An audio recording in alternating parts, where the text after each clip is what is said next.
কিরে, তোর পড়া মুখস্থ হয়েছে?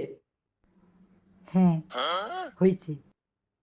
বইটা পাশে উল্টে রেখে লেখ, আমি রান্না করে এসে দেখবো কিন্তু। ঠিক আছে।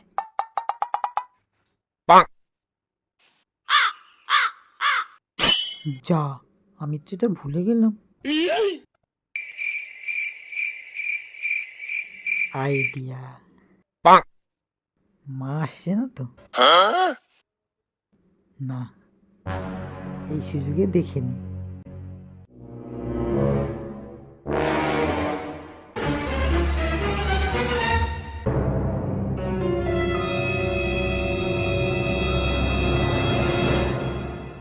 না, নেই।